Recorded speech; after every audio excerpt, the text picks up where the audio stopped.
اعوذ باللہ من الشیطان الرجیم بسم اللہ الرحمن الرحیم اللہم صلی علی محمد وعلی آل محمد۔ السلام علیکم ورحمۃ اللہ وبرکاتہ۔ میری توفیق اللہ ہی کی طرف سے ہے، میں نے اسی پر بھروسہ کیا اور میں اسی کی طرف رجوع کرتی ہوں۔ تمام تر تعریفیں اللہ رب العالمین کے لیے ہیں جس نے انسان کو اشرف المخلوقات کے عہدے پر فائز کیا اور ساتھ ہی بے پناہ نعمتوں سے بھی نوازا اور اس دنیا فانی کو اپنے بندے کے لیے مسخر بھی کر دیا۔ بعد اللہ رب العالمین کی تعریف کے لاکھوں کروڑوں درود و سلام بجانب خاتم النبیین حضرت محمد صلی اللہ علیہ وآلہ وسلم پر۔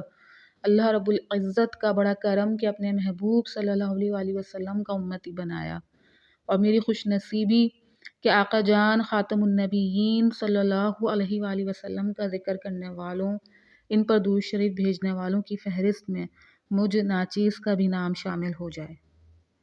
حضور صلی اللہ علیہ وآلہ وسلم کا ارشاد پاک ہے، اپنی مجالس کو درود شریف کے ساتھ مزین کیا کرو، اس لیے کہ مجھ پر درود پڑھنا تمہارے لیے قیامت میں نور ہے۔ طبرانی سے حضور صلی اللہ علیہ وآلہ وسلم کا یہ ارشاد نقل کیا ہے کہ جو شخص مجھ پر درود بھیجے کسی کتاب میں یعنی لکھے، ہمیشہ فرشتے اس پر درود بھیجتے رہیں گے جب تک میرا نام اس کتاب میں رہے گا۔ اور طبرانی ہی سے حضور پاک صلی اللہ علیہ وآلہ وسلم کا یہ ارشاد پاک نقل کیا ہے کہ جو شخص صبح کو مجھ پر 10 بار درود بھیجے اور شام کو 10 بار، قیامت کے دن اس کے لیے میری شفاعت ہوگی۔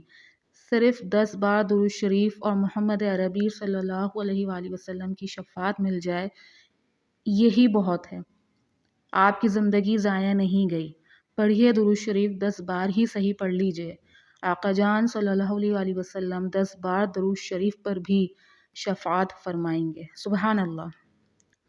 اپنے نبی حضرت محمد مصطفیٰ صلی اللہ علیہ وآلہ وسلم کو پہچانیے، ان سے محبت کیجیے، ان سے اپنا رشتہ مضبوط کیجیے اور خوب درود و سلام کا تحفہ خاتم النبیین حضرت محمد صلی اللہ علیہ وآلہ وسلم کی خدمت اطہر میں دل و جان سے پیش کیجیے۔ السلام علیکم ورحمۃ اللہ وبرکاتہ۔